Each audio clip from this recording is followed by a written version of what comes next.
ሰላም እንዴት ናችሁ? ዛሬ ይዤላችሁ የመጣሁት ስለ ስካንዛይቲ ነው።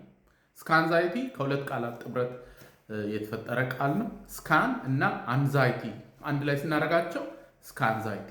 ይሄ የሚገልጸው ምንድን ነው? ለተለያዩ ምርመራዎች ሲቲ ስካን ወይም ኤምአርአይ ሲታዘዝላቸው በጣም የሚጨነቁ፣ ከዛ ደግሞ አንዳንዶቹ ጭራሽ በቃ አልፈልግም ምርመራው ይቅርብኝ ብለውም ሁላ ይተዋሉ።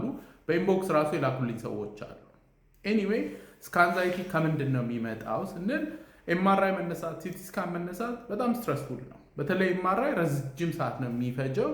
እንትኗ ጠባብ ናት። እዛ ውስጥ ገብቶ ከዛ ደግሞ ድምፅ አለው። ባንግ ባንግ ባንግ ይላል። በዛች ጠባብ ስፔስ ውስጥ ቁጭ ብሎ እንደሱ አይነት ድምፅ እየተሰማ ከዛ ደግሞ ሰዎች የሚያስጨንቃቸው ምንድን ነው? አሁን ኤምአርአዩ ምን ያሳየኛል ብለው ይሰጋሉ።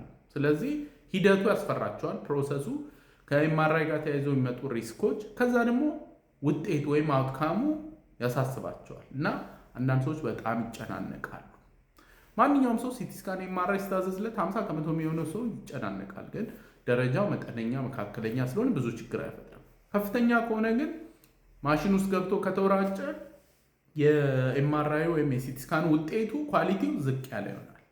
አንዳንድ ጊዜ ደግሞ በጣም ሰዎች ከተወራጩ በቃ ይቋረጥ ይባላል። ለሌላ ጊዜ ሪስኬጁል ይደረጋል ማለት ነው። ለዚህ መንስኤው እንግዲህ የተለያዩ ነገሮች ሊሆኑ ይችላሉ። አጠቃላይ አንዳንዶቻችን ማናውቀው አዲስ ነገር እንትን ስንል በቃ በጣም እንጨናነቃለን። ሆስፒታል መሄድ በራሱ አስጨናቂ ነው።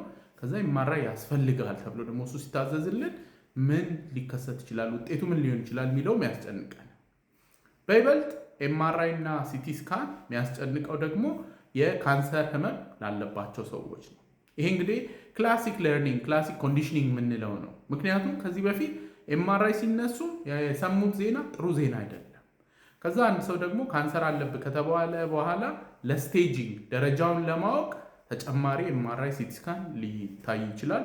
ከዛ ደግሞ በፎሎ አፕ በክትትል የካንሰሩ ህክምና እንዴት ሆነ ወዘተ የሚለውን ለማየት የተለያዩ ምርመራዎች ይታዘዛሉ። ስለዚህ በፊት መጀመሪያ ላይ የሚያስደነግጥ ዜና አንድ ሰው ስለሰማ ከዛ በኋላ በቃ ኤምአርአይ ሲቲ ስካን ሲባል ጭንቀት ነው የሚሆነው። ኤኒዌይ ይህንን ማኔጅ ለማድረግ እንግዲህ የተለያዩ መንገዶች አሉ። የመጀመሪያው ለመጀመሪያ ጊዜ ሲቲ ስካን ወይም ኤምአርአይ ከታዘዘላችሁ ገብታችሁ ማየት ነው። ዩቲዩብ ላይ ኤምአርአይ እንዴት ነው የሚሰራው፣ ሪስኩ ምንድን ነው ወዘተ የሚለውን። ኤምአርአይ ጨረር አይደለም፣ አዮናይዚንግ ራዲዬሽን አይደለም። ስለዚህ ሰውነት ላይ ጉዳት አያደርስም።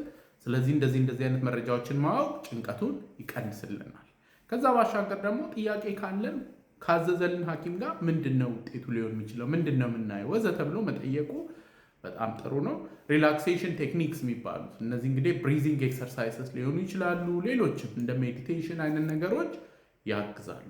አንድ ሰው ግን በጣም ከተጨናነቀ እና ምርመራዊ ግድ የሚያስፈልገው ከሆነ ደግሞ ረጋ የሚያደርጉ መድኃኒቶች ሰጥተን ሊነሳ ይችላል ማለት ነው። ለዛሬ እንግዲህ ይዤላችሁ የመጣሁት ስለ ስካንዛይቲ ወይም ደግሞ ኤምአርአይ ወይም ሲቲ ስካን ሰዎች ሲነሱ ክላስትሮፎቢክ፣ ይህ እንግዲህ በቃ የመታፈን ስሜት ስለሚፈጠርባቸው ሰዎች ነው። ይህ ቪዲዮ ብዙ ሰው እንዲያየው ኮፒ ሊንክ፣ ሪፖስት እና ሼር አድርጉት። ሁልጊዜ እንደምለው ያለ አእምሮ ጤና የለም። ደህና ዋሉ።